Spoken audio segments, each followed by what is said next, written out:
आप सभी को मेरा नमस्कार।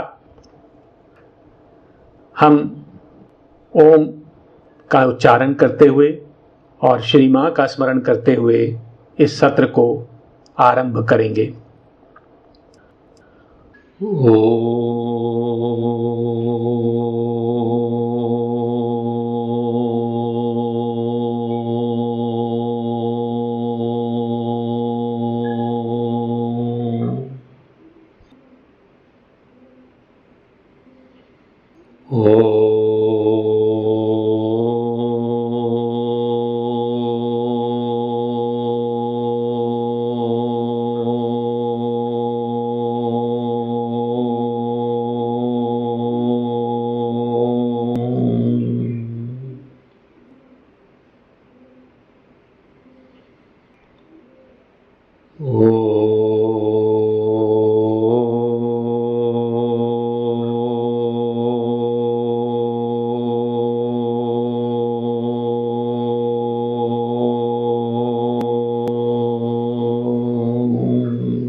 नमस्कार। सावित्री पर्व 10 सर्ग 1 पृष्ठ 599। The dream twilight of the ideal. आदर्श की स्वप्निल उषा।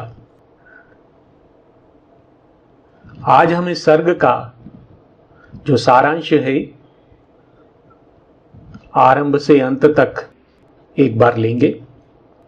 इस सर्ग में प्रवेश करने से पूर्व हमारी यात्रा कहाँ पर थी उसका हम वर्णन करते हुए आगे बढ़ते हैं। सत्यवान की मृत्यु के पश्चात जब यमराज सत्यवान की आत्मा को लेकर अपने धाम की ओर बढ़ते हैं तो सावित्री उनका पीछा करती हैं।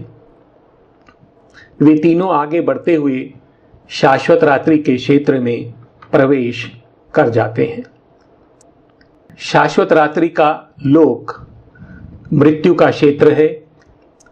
यहाँ पर प्राण, मन, विचार इत्यादि सभी समाप्त हो जाते हैं। यहाँ काल और देश भी समाप्त हो जाते हैं। एक प्रकार से संपूर्ण सृष्टि समाप्त हो जाती है। यहाँ तक कि आत्मा भी यहाँ अपने को अनुभव नहीं कर पाती है। यहाँ चारों ओर भयानक अंधकार है और निराशा का साम्राज्य है। इस लोक में किसी भी जीवित प्राणी को प्रवेश वर्जित है। ना ही सावित्री के हठ को स्वीकार कर सत्यवान की आत्मा को वापस किया जा सकता है। इसलिए यमराज सावित्री को धरा पर वापस लौटने के लिए कहते हैं, परंतु सावित्री यमराज के आदेश को अस्वीकार कर देती हैं। यमराज सावित्री को कभी डराकर और कभी अनेक प्रकार के तर्क देकर वापस जाने के लिए कहते हैं, परंतु सावित्री अपने संकल्प के प्रति दृढ़ हैं और यम के आदेश को मानने से इनकार कर देती हैं। इस प्रकार ये तीनों शाश्वत रात्रि के क्षेत्र में आगे बढ़ते रहते हैं। उसके पश्चात वे जिस लोक में प्रवेश करते हैं उसका शीर्षक है the dream twilight of the ideal, आदर्श की स्वप्निल उषा। सर्वप्रथम मैं इस शीर्षक के विषय में आपसे कुछ बात करूंगा कि इस शीर्षक का अर्थ क्या है। इसमें एक शब्द आता है ट्वाइलाइट अर्थात उषा। जिस प्रकार रात्रि के पश्चात उषा एक नई आशा, एक नई उमंग और एक नया उत्साह लेकर आती है, उसी प्रकार यह लोक भी एक भयानक रात्रि के पश्चात आशा और उमंग और उत्साह लेकर आया है। इसके साथ साथ हम जानते हैं कि उषा का काल धुंधला होता है, प्रकाश अभी पूर्णतः प्रकट नहीं हुआ है और सभी कुछ अस्पष्ट दिखाई देता है। इसी प्रकार इस लोक की जो भी रचनाएं हैं वो अस्पष्ट हैं, वो ठीक से दिखाई नहीं देती हैं। इसके पश्चात एक शब्द आता है ड्रीम। इस लोक को ड्रीम क्यों कहा गया है? ड्रीम अर्थात स्वप्निल। यहां पर सभी कृतियां, सभी रचनाएं जो आदर्श लोक है उसकी रचनाओं का प्रतिरूप हैं, इमेज हैं। वे सभी अवास्तविक हैं, अनरियल हैं। अर्थात यहां पर केवल इमेजेस हैं, प्रतिरूप हैं, परंतु ये प्रतिरूप जो हैं, ये जो इमेजेस हैं, ये सत्य के प्रतिरूप हैं, ये आदर्शों के प्रतिरूप हैं। और फिर एक शब्द आता है आइडियल, आदर्श। अर्थात इस जगत की जो रचनाएं हैं वो किसी उन्नत, श्रेष्ठ, शाश्वत, सामंजस्य और आनंद से पूर्ण लोक की रचनाओं का प्रतिरूप है। तो इस प्रकार से यह जो जगत है किसी दिव्य परंतु सत्य लोक का, एक ऐसा लोक जो उन्नत है, श्रेष्ठ है, दिव्य है और सत्य है, उसका प्रतिरूप है। परंतु यह लोक जो उसका प्रतिबिंब हमारे सामने रख रहा है वो अस्पष्ट है और काल्पनिक है। तो इस प्रकार से इस सर्ग का जो शीर्षक है वो दिया गया है the dream twilight of the ideal, आदर्श की स्वप्निल उषा। अब हम देखते हैं कि इस सर्ग में क्या प्रसंग चल रहा है। हम पृष्ठ 599 पर हैं। शाश्वत रात्रि अभी भी विद्यमान है, चारों ओर अभी भी भयानक अंधकार है, वहां पर और कोई नहीं है। चारों ओर एक घोर निराशा का साम्राज्य है। इस भयानक लोक में वे तीनों, सत्यवान, यम और सावित्री, गहन से गहनतर गर्त की ओर और बद से बदतर निराशा की ओर बढ़ते रहते हैं। परंतु शाश्वतता की एक ज्योति जो हमने देखा था पिछले सर्ग में भी कि वहां पर विद्यमान है, वो उनका पीछा कर रही है। यह ज्योति अदम्य है, रात्रि उस पर विजय नहीं प्राप्त कर पाई है और इस कारण से यह ज्योति उस रात्रि को भयभीत कर रही है। यह इस प्रकार का वातावरण है जैसे सावित्री को अस्तित्व में रहने का और सचेत होने का ऋण चुकाना होगा। सावित्री को अपने प्रथम अपराध का, सावित्री का प्रथम अपराध क्या है? अस्तित्व में होने की चाह करना, उसका प्रायश्चित करना होगा। This most she must absolve with endless pangs her deep original sin, the will to be। अर्थात सावित्री को जो उसका प्रथम और आदि अपराध है, अस्तित्व में होने की चाह, उसके लिए अनंत कष्टों को सहकर प्रायश्चित करना होगा। This most she must absolve with endless pangs her deep original sin, the will to be। और सावित्री का जो अंतिम अपराध क्या है? And the sin last, greatest, the spiritual pride that made of dust equaled itself with heaven, the claim to be a living fire of God, the will to be immortal and divine। तो सावित्री का जो अंतिम अपराध है और उसका घोरतम अपराध है, वह है द स्पिरिचुअल प्राइड, आध्यात्मिक अभिमान। और वो अभिमान क्या है? That made of dust equalled itself with heaven. अर्थात सावित्री धूल से बनी हुई है, जड़ तत्व से बनी हुई है, उसके पश्चात भी वो स्वर्ग की बराबरी कर रही हैं।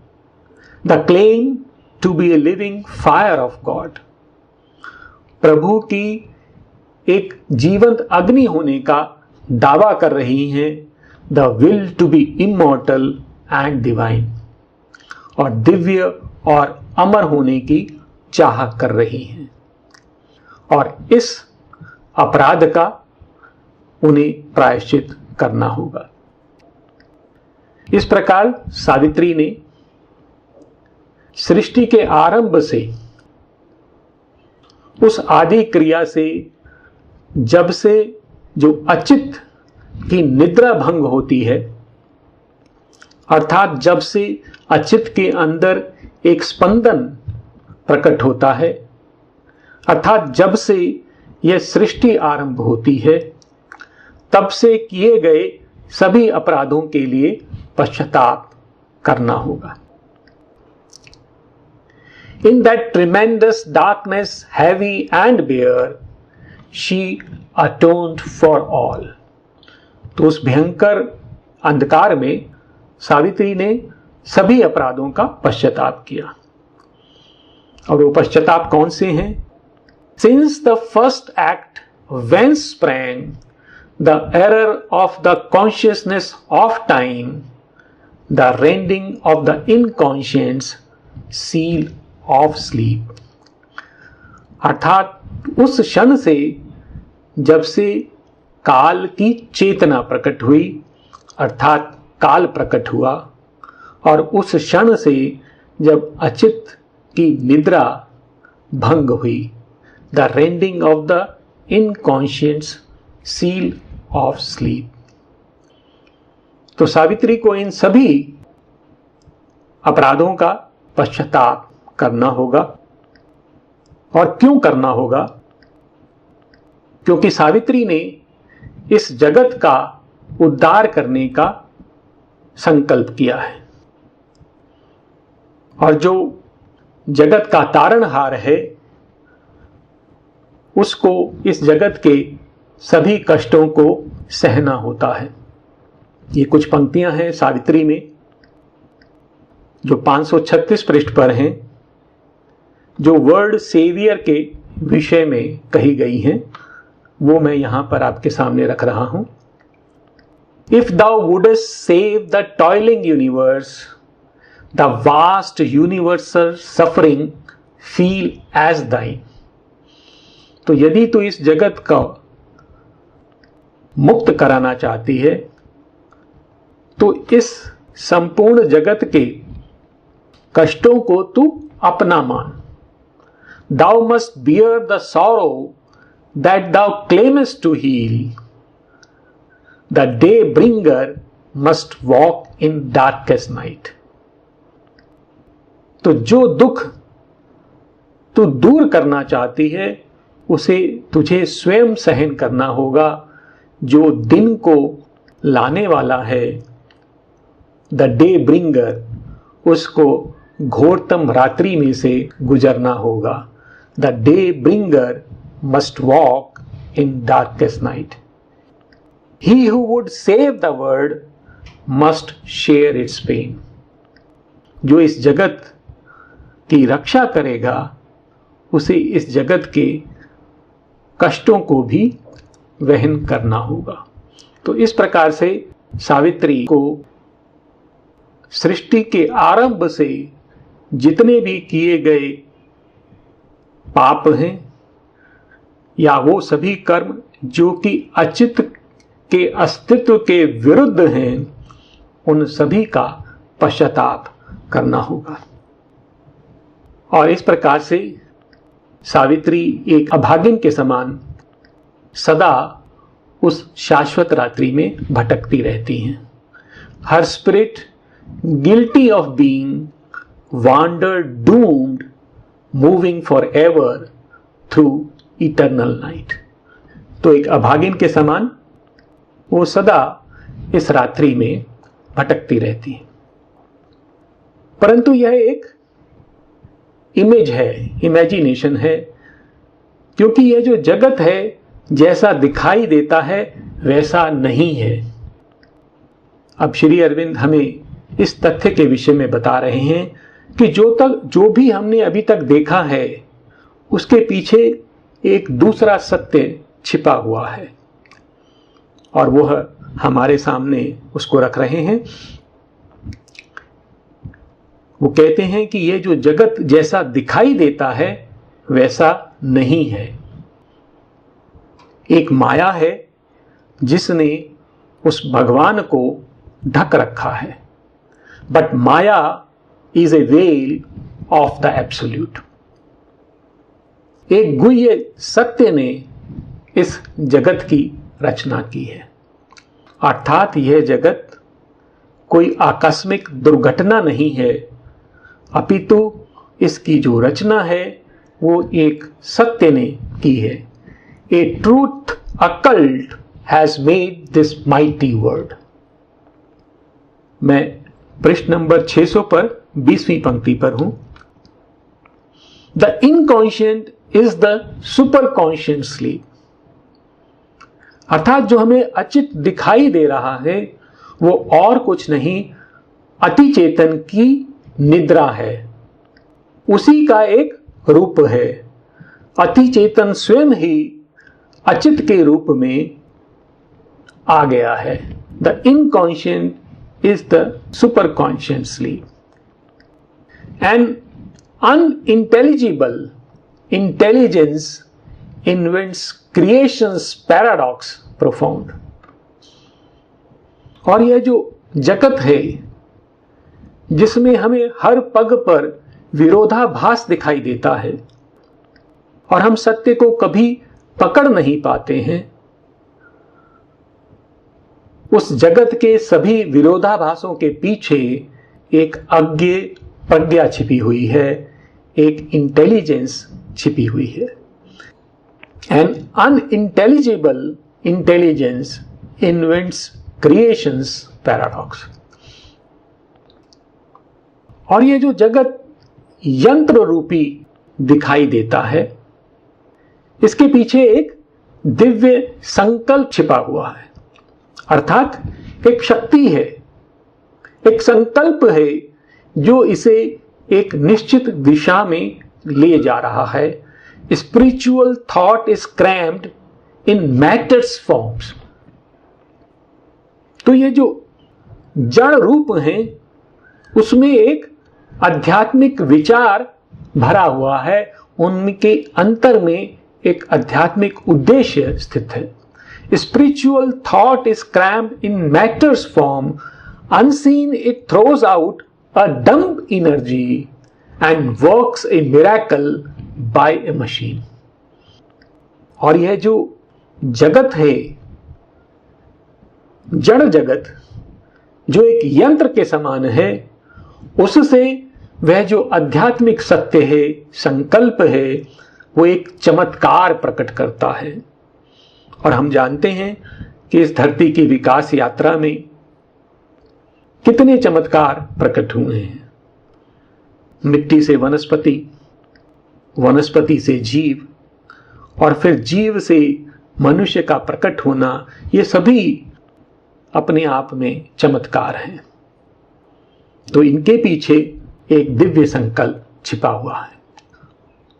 फिर वो बताते हैं कि यह जो जगत है, इसमें जितने भी विरोधी तत्व हैं, उनके पीछे एक रहस्य छुपा हुआ है, उसमें एक रहस्य गुंथा हुआ है। All here is a mystery of contraries. यहां सभी कुछ जो विरोधाभास है वो एक रहस्य है। Darkness a magic of self hidden light. अंधकार एक प्रकाश का ही आत्मगोपित रूप है। Suffering some secret rapture's tragic mask. और पीड़ा भी एक गुह्य आनंद का मुखौटा है, स्वांग है। And death an instrument of perpetual life. और मृत्यु जो हमें जीवन का अंत प्रतीत होती है, वो वस्तुतः एक शाश्वत जीवन का साधन है, एक अनवरत जीवन का मार्ग है। फिर वो बताते हैं कि मृत्यु भी एक रहस्य है। हम जिस प्रकार से मृत्यु को जानते हैं, उसके विपरीत मृत्यु क्या है, उसके विषय में वो हमें बता रहे हैं। Although death walks beside us on life's road, a dim bystander at the body start, and a last judgment on man's futile works, other is the riddle of its ambiguous face। अर्थात यद्यपि जो मृत्यु है वो हमारे जीवन के साथ साथ चलती है, और अंत में वो हमें अपने आगोश में ले लेती है। यह जो मृत्यु है हमारे जीवन के आरंभ में धूमिल होती है, एक मूक दर्शक के समान होती है। A dim bystander at the body start and a last judgment on man's futile works. और ये मनुष्य के व्यर्थ जीवन पर अपना अंतिम निर्णय देती है और कहती है कि यह जो जीवन है व्यर्थ है। ये शून्य से आरंभ होता है और शून्य में समाप्त हो जाता है। And a last judgment on man's futile works. परंतु other is the riddle of its ambiguous face. परंतु इसका जो अस्पष्ट चेहरा है उसका रहस्य कुछ और है। वो रहस्य क्या है? Death is a stair, a door, a stumbling stride, the soul must take to cross from birth to birth। अर्थात मृत्यु एक सीढ़ी है, एक द्वार है, एक दुखदाई लड़खड़ाता हुआ चरण है, जो आत्मा को एक जन्म से दूसरे जन्म जाने के लिए पार करना पड़ता है। Death is a stair, a door, a stumbling stride. The soul must take to cross from birth to birth. A great defeat pregnant with victory. यह एक ऐसी पराजय है जो अस्पष्ट है और जिसके अंतर में विजय छिपी हुई है. A great defeat pregnant with victory. A whip to lash us towards our deathless day. और यह एक चाबुक है जो हमें हमारी दिव्यता की ओर ले जाता है. The inconscient world is the spirit's self-made room. और यह जो अचित का जगत है वो आत्मा द्वारा स्वयं चुना गया है एक अपने घर के रूप में, और वह आत्मा उसमें आकर निवास करती है. The inconscient world is the spirit's self-made room. Eternal night, shadow of the eternal day. और ये जो शाश्वत रात्रि है वो भी परम दिवस का, भगवान का एक पक्ष है, एक चेहरा है.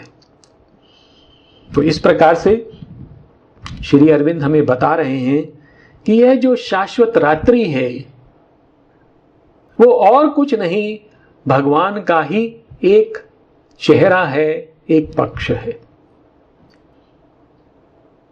और फिर वो हमें बताते हैं कि मनुष्य अंधकार से नहीं जन्मा है, अर्थात मनुष्य का जन्म इस रात्रि से नहीं हुआ है, इनकॉन्शियंट से नहीं हुआ है, जो कि यम बार बार सावित्री को बताने का प्रयास करते हैं, समझाने का प्रयास करते हैं.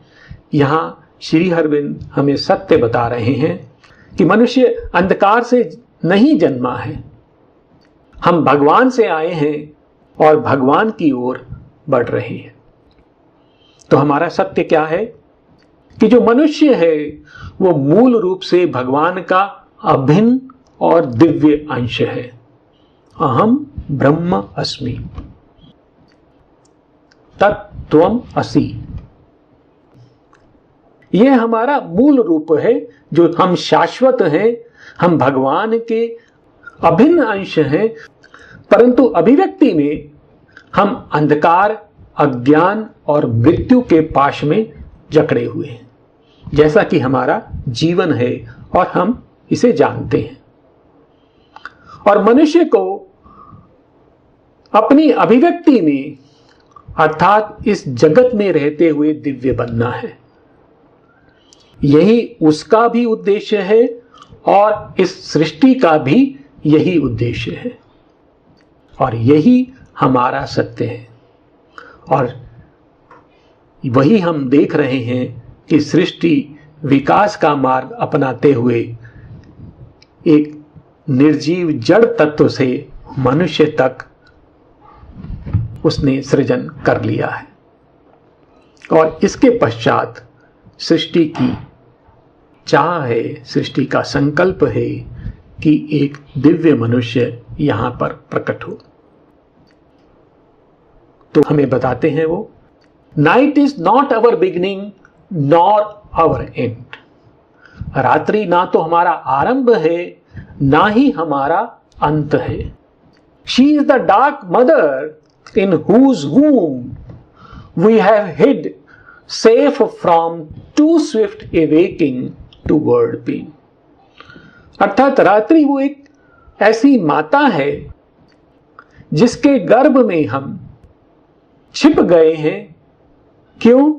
क्योंकि यह जो जगत की पीड़ा में हम प्रवेश करने के लिए अभी परिपक्व नहीं हुए हैं, सक्षम नहीं हुए हैं, और इसलिए हम उसके गर्भ में रहते हुए वो शक्तियां प्राप्त कर रहे हैं जिससे हम इस जगत में प्रकट हो सकें, आ सकें और इसका सामना कर सकें. She is the dark mother in whose womb we have hid, safe from too swift awaking to world pain. We came to her from a supernal light. हम उसके अंतर में अर्थात इस जगत में परम प्रकाश से आए हैं, भगवान से आए हैं। We came to her from a supernal light. By light we live and to the light we go. हम प्रकाश से जीते हैं और प्रकाश की ओर बढ़ते हैं। तमसो मा ज्योतिर्गमय है, अर्थात हम अंधकार में से होते हुए प्रकाश की ओर बढ़ते। और फिर इसके पश्चात जो शाश्वत रात्रि में उपस्थित वो जो परम प्रकाश की किरण है वो थोड़ी और सशक्त होती है और इस रात्रि में वो एक छिद्र कर देती है। Its faint infiltration drill the blind deaf mass. और इसके हस्तक्षेप ने उस रात्रि में एक छिद्र कर दिया। उसने रात्रि को एक नेत्र दे दिया, रात्रि को जागृत कर दिया और उस कारण वह रात्रि अनुभव करने लगी और विचार करने लगी। A golden fire came in and burn night's heart. एक स्वर्णिम अग्नि प्रकट हुई और उसने रात्रि के हृदय को प्रज्वलित कर दिया, सचेत कर दिया। A golden fire came in and burn night's heart. Her dusky mindlessness began to dream. और उसका जो मनहीन विस्तार था, जहां पर मन नहीं था, वो स्वप्न लेने लगा। The inconscient conscious grew, night felt and thought. और इस प्रकार वो अचित सचेतन हो गया और वह रात्रि अनुभव करने लगी, विचार करने लगी। और इस प्रकार अंततः उस ज्योति के प्रभाव से वो अंधकार छट जाता है, रात्रि पराजित हो जाती है और उषा प्रकट हो जाती है। यह उषा आदर्शों का स्वप्न लिए हुए है। यह देवों की उषा है। There is a morning twilight of the gods. यह देवों की उषा है। यह उषा एक नए युग की आशा और संदेश लेकर आई है। यहां पर स्वप्न लेते हुए देव अपने विचारों में आदर्श लोकों को रूपायित करते थे, अर्थात वो जो दिव्य लोक हैं उनको अपने विचारों में, कल्पनाओं में उनको प्रकट करते थे। The dreaming deities look beyond the scene and fashion in their thought the ideal worlds. अंधकार अब बीत गया है और दुख समाप्त हो गया है। दूर स्थित आनंद निकट आ गए हैं। Their far off raptures drew more close and deep anticipations of delight. Forever eager to be grasped and held, were never grasped, yet breathe strange ecstasy. तो जो दूर स्थित आनंद है और उनका जो आभास है वो यहां निकट आ जाते हैं और वे सदा पकड़े जाने के लिए आतुर हैं। For ever eager to be grasped and held. वो चाहते हैं कि हमें यहां पर पकड़ लिया जाए, प्रकट कर लिया जाए, हमें अभिव्यक्त कर लिया जाए। वर नेवर ग्रास्प्ड, परंतु वे पकड़ में नहीं आते। येट ब्रीथ स्ट्रेंज एक्सटेसी, फिर भी वो एक विचित्र आनंद लिए हुए हैं। यहां चारों ओर कुहासा है, जैसा कि उषा काल में होता है। भोर के समय चारों ओर कुहासा है और सभी कुछ अस्पष्ट है। यहां पर खेत, चरागाह, वृक्ष, जो भी दृश्य जगत है पशु इत्यादि सभी यहां अस्पष्ट थे। Vague fields were there, vague pastures gleam, vague trees, vague scenes dim-hearted in a drifting haze, vague cattle white roamed glimmering through the mist। तो यहाँ सभी कुछ खेत, चरागाह, पशु इत्यादि सभी अस्पष्ट हैं। यहाँ पर जो जीव हैं वो सूक्ष्म हैं और जो शक्तियां हैं वो अर्ध प्रकाशित हैं। वे सभी अस्पष्ट हैं, लक्ष्यहीन हैं, परंतु उस लोक में वे आनंदपूर्ण घूमते हैं। इस जगत में कुछ भी निश्चित नहीं है, स्थायी नहीं है। But nothing here was fixed or stayed for long। यहां पर कुछ भी निश्चित नहीं है, स्थायी नहीं है। निश्चित क्यों नहीं है और स्थायी क्यों नहीं है? क्योंकि यह जिस लोक को प्रकट कर रहे हैं वो दिव्य होने पर भी रिजिड नहीं है। जो दिव्य लोक हैं वो किसी सांचे में ढले हुए नहीं हैं, वो कोई भी रूप ले सकते हैं, किसी भी प्रकार से अपने को प्रकट कर सकते हैं। और इसलिए जो उनके जो प्रतिरूप हैं, उनकी जो छायाएं हैं, वो भी यहां पर फिक्स्ड नहीं है, वो भी बदलती रहती हैं। परंतु वे सभी क्योंकि उस आदर्श को रिप्रेजेंट करते हैं, इसलिए वो सभी आनंदित हैं। But nothing here was fixed or stayed for long। यहां कुछ भी मानवीय नहीं है। No mortal feet could rest upon that soil, no breath of life lingered embodied there। तो वहां पर कोई भी तत्व मानवीय नहीं है, परंतु फिर भी उस लोक में एक स्थिरता है। ये ऐसा लोक है जहां सभी रूप अस्पष्ट हैं और सर्वथा बदलते रहते हैं, परंतु उनमें एक स्थिरता है। वो स्थिरता क्या है? Yet gladness ever repeated the same notes and gave the sense of an enduring word। अर्थात उनका जो स्वर है वो प्रसन्नता लिए हुए है, वो सदा प्रसन्न रहते हैं, ये उनका स्थायित्व है। Yet gladness ever repeated the same notes and gave the sense of an enduring word।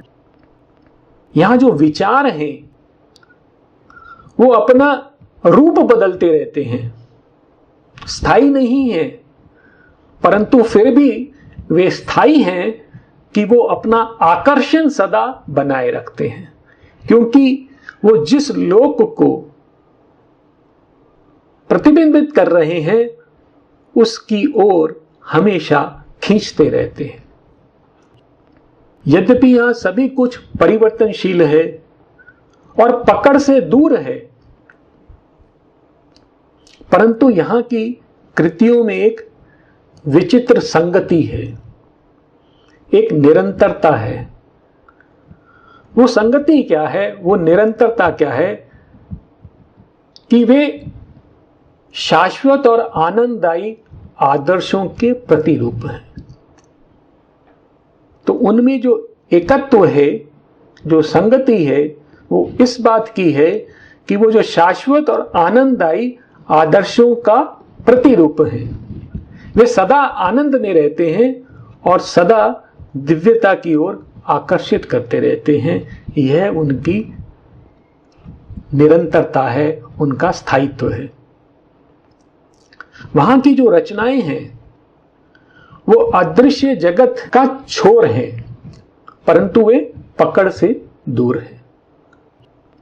और ये सभी रचनाएं हमें जो दिव्य आनंद की ओर आकर्षित करती हैं। And in each cry that fainted on the ear, there was the voice of an unrealized bliss। तो वहां जो प्रत्येक पुकार है उसमें एक अव्यक्त आनंद छिपा हुआ है जो हमें अपनी ओर पुकार रहा है. And in each cry that fainted on the ear there was the voice of an unrealised bliss. वहां सावित्री के हृदय में भी एक आनंद है, परंतु उसका जो रोमांच है वो क्षणिक, वो अग्राह्य है, वो ट्रांजिएंट है. कुछ ही देर वो रहता है और पकड़ में भी नहीं आता, परंतु वह शाश्वत है. और यह जो आनंद है धरा पर या स्वर्ग में उपलब्ध कोई भी आनंद उससे अधिक मधुर है.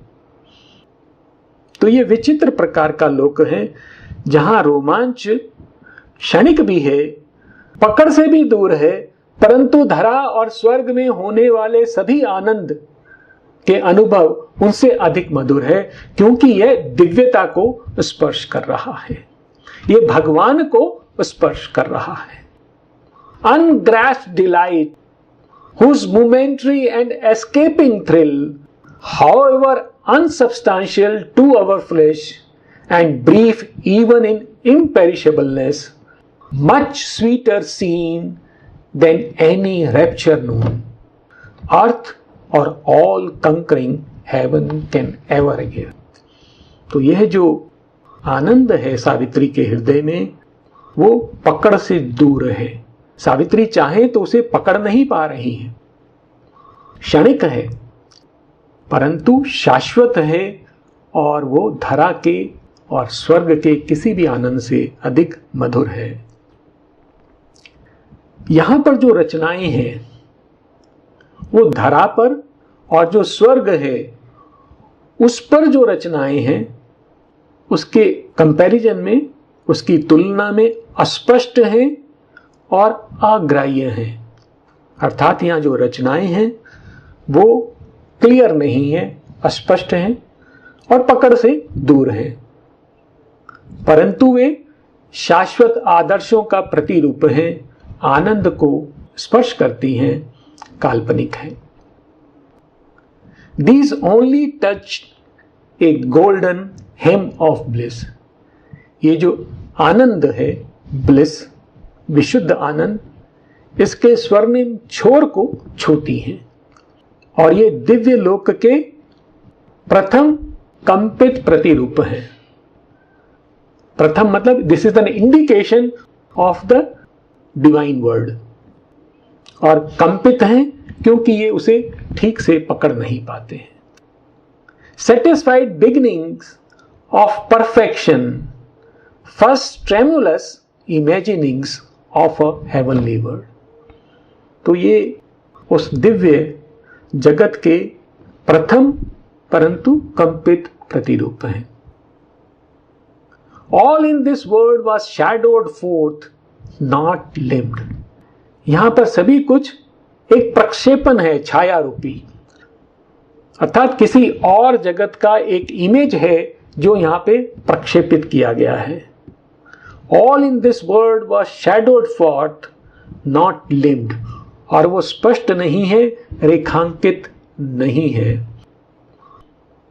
यहां पर जो दृश्य है, जो ध्वनियां हैं, वो अग्राह्य हैं, उनको पकड़ा नहीं जा सकता है. जो आनंद है वो तुरंत भाग जाता है, त्वरित है. Here vision fled back from the sight alarmed, and sound sought refuge from the earth's surprise, and all experience was a hasty joy. तो दृश्य और ध्वनियां सभी अग्राह्य हैं, पकड़ से दूर हैं, और जो आनंद है उसका अनुभव भी त्वरित है, वो निकल जाता है. इस लोक में सभी कुछ स्वर्गिक है, विचित्र है और मनोहारी है, वो आनंददायी है. यहां सभी कुछ शाश्वत है परंतु काल्पनिक है. Thus all could last, yet nothing ever be. तो यह जो जगत है, यहां पर जो रचनाएं हैं वो अपने को अभिव्यक्त नहीं कर सकती। Thus all could last, yet nothing ever be. और इस लोक में सत्यवान कैसे दिखाई दे रहे हैं? सावित्री के आगे वो चल रहे हैं, यम के भी आगे चल रहे हैं। तो सत्यवान कैसे दिखाई दे रहे हैं? Dressed in it rays of wonder, Satyavan before her seem the centre of its charm. तो सत्यवान जो है दीप्तमान किरणों से शोभित है। Dressed in its rays of wonder, अद्भुत प्रकाश में वो शोभित है।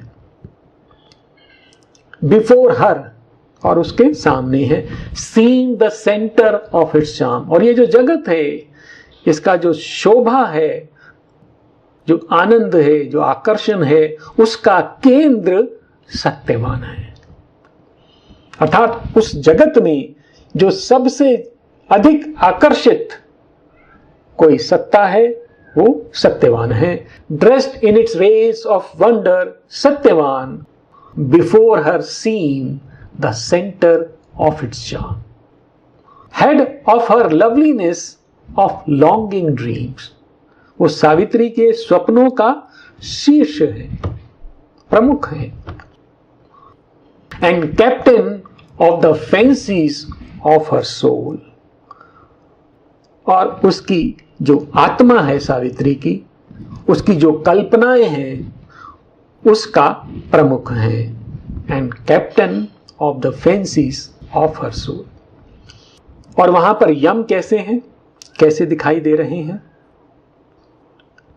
यम की जो भयानक उपस्थिति है वो अब उतनी सशक्त नहीं है, और वह इस लोक की जो चमक है उसको क्षीण नहीं कर पाती है, उसको हल्का नहीं कर पाती है।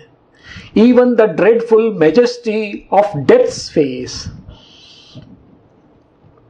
यम के चेहरे का जो भयानक प्रभुता है, यम एक राजा के समान है, परंतु उनका मुख जो है वो भयानक है। Even the dreadful majesty of death's face and its somber sadness could not darken or slay. और उनका जो चेहरा है जो निराशाजनक है, उदासी उत्पन्न करता है, वो भी इस जगत का जो चमक है उसको ना तो कम कर सकता है ना ही समाप्त कर सकता है।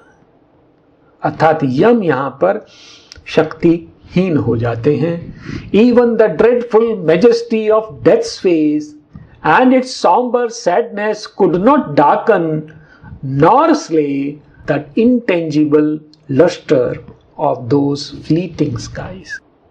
तो उनकी जो चमक है उस लोक की, उसके जो नभ की आभा है वो यम की उपस्थिति से कम नहीं होती है। इसके विपरीत यम की जो काली और उदास छाया है उसके कारण इस जग का जो सौंदर्य है, हास्य है, जो यहां की प्रसन्नता है वो और अधिक स्पष्ट हो जाते हैं। और यम किसको इंगित करते हैं, किसका संकेत करते हैं? नश्वरता का, मृत्यु का, ट्रांजिएंस का। परंतु उनकी उपस्थिति के कारण वहां जो इमॉर्टैलिटी है, वो शाश्वतता है, वो और अधिक मुखर हो जाती है और अधिक सशक्त हो जाती है, दिव्य हो जाती है। एंड ट्रांजिएंस इमॉर्टैलिटीज फ्लोटिंग हेम, वहां पर जो अनित्यता है वो जो शाश्वतता है उसकी पोशाक का एक किनारा मात्र है, उसका एक छोर है। And transient immortalities floating hem a movements robe in which she looked more fair. तो जो शाश्वतता है उसने एक क्षण के लिए वो रूप धर लिया है, वो क्षणिकता उसने ओढ़ ली है, जिससे वो और अधिक सुंदर लगती है। It's antithesis sharpening her divinity. और इसकी विषमता से, इसके विरोधाभास से उस शाश्वतता की जो दिव्यता है वो और अधिक स्पष्ट हो जाती है। And transient immortalities floating hem, a moment's robe in which she looked more fair, its antithesis sharpening her divinity. और यहां पर सावित्री कैसी हैं? सावित्री एक दिव्य किरण जो परात्पर से आई है, एक दिव्य संकल्प जो परात्पर का संकल्प है, और यह जो अस्पष्ट जगत है जिसकी व्याख्या नहीं की जा सकती, जिस प्रकार से भगवान का स्वरूप कभी बताया नहीं जा सकता, उस अकथनीय की वो साथी हैं। A comrade of the ray and mist and flame, by a moon bright face a brilliant movement drawn, almost she seemed a thought mid floating thoughts। और उनका चेहरा जो है एक चंद्रमा के समान उज्जवल है, और वो अनेक विचारों के मध्य एक विचार के समान दिखती हैं। A comrade of the ray and mist and flame, by a moon bright face a brilliant movement drawn, almost she seemed a thought mid floating thoughts। और इस जगत में इसके सौंदर्य से, इसके आनंद से सावित्री मोहित है, लगभग अर्ध पराजित है, परंतु फिर भी वो अपने सत्य को नहीं छोड़ती हैं, नहीं भूलती हैं।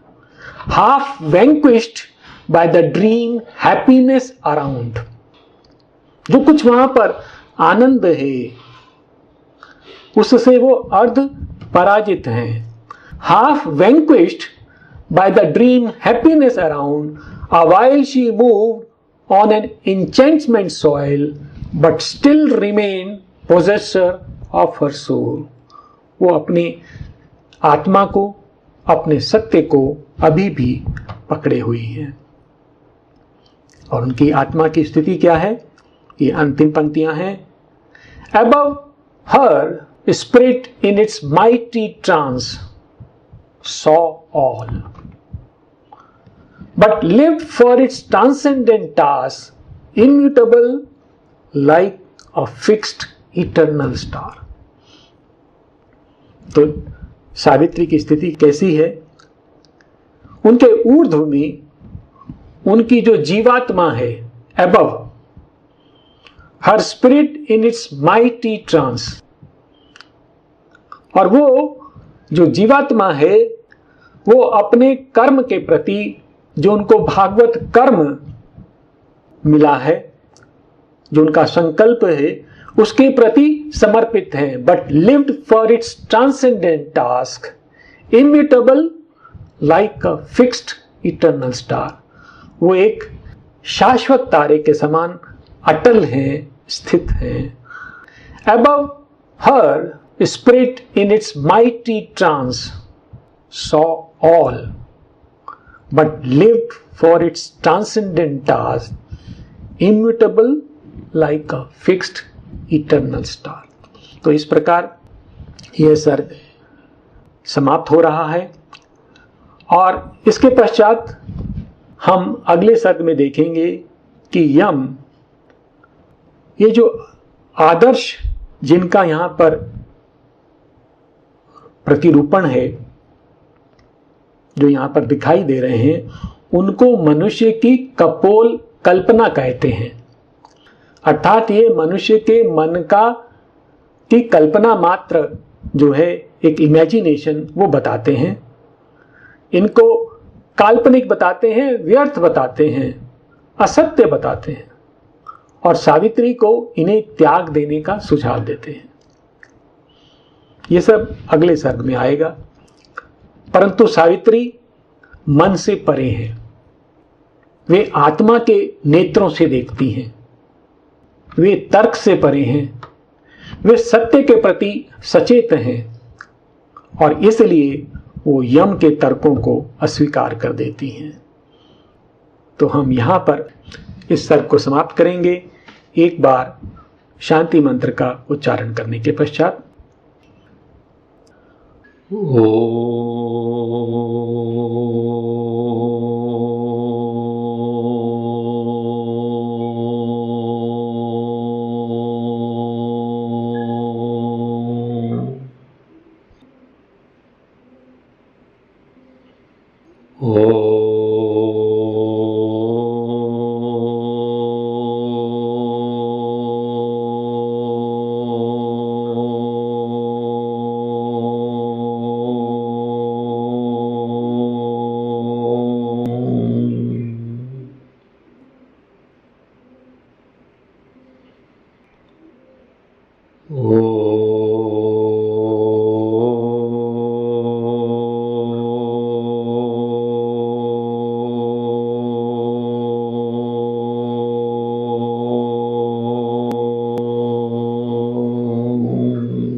नमस्कार, धन्यवाद।